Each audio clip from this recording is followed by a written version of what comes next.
Hello Dairy Today viewers. On behalf of the Market 360 advisors here at Stewart Peterson, I'm Bob Davenport and this is your Dairy Week in Review for October 11th, 2013. So let's take a look at your CME dairy components at the conclusion of Friday's trade. As for cash cheese, blocks settled the week at 180 even, up 3.5 cents. Barrels settled the week at 176.5, up 1.5 cents. Cash butter settled at 154.25, down 7.25 cents on the week. Nove whey finished at 58.75, down half a cent. And November non-fat dry milk settled at 185 even, unchanged on the week. Going over to Class 3 futures, the November contract finished the week at $18.20 with a 22-cent gain. December finished the week at $17.65, up 38 cents. And the 2013 average finished the week at $17.83, up 6 cents. So let's get into the cash cheese session in a little bit more detail here. We have seen some really good buying interest throughout the week this week without a whole lot of sellers willing to step in and unload many carloads of cheese.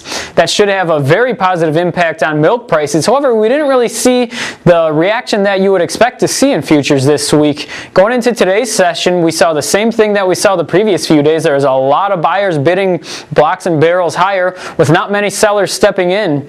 The blocks finished up the week at 180 even with no trades trading hands today, and barrels finished at 176.5, up 1.25 cents on the day with 3 loads trading hands. So again, our black barrel average finished out the week at 178.25, and that's up 2.5 cents on the week.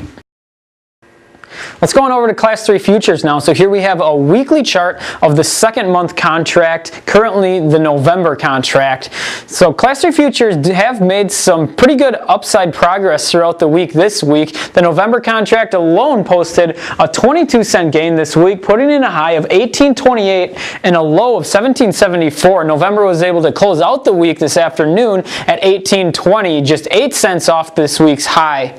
So as you look at the chart here, we sold off pretty sharply from the end of April all the way until the middle of August, until we put in this low here. And since we put in that low in the middle of August, we've been seeing Class 3 futures slowly trend higher off of that low into Friday's close. Since we put in that August low, we've been easily putting in a series of lower lows from week to week. As you can see here, we didn't get a close below a prior week's close over the past 7 weeks here since this August low. One thing we haven't seen until this week, however, is we have not put in a close above the prior week's high until this week, the 7th week of this current correction. We were able to finally get a close above the prior week's close, which is a good signal and should mean that we could possibly expect to see a little bit more strength maybe in the milk market going forward here.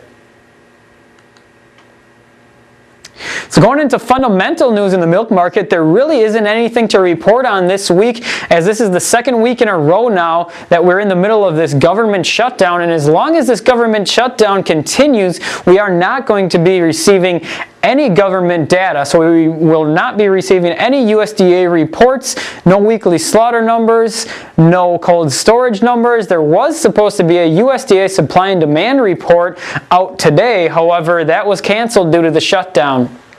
So for the foreseen future here, until the USDA resumes releasing this data, we will be without a lot of the fundamental news that we rely on to report on.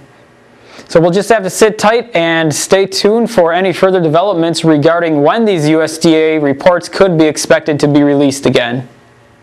So that'll do it for us here today. On behalf of the Market 360 advisors at Stewart Peterson, thank you for watching and have a great weekend.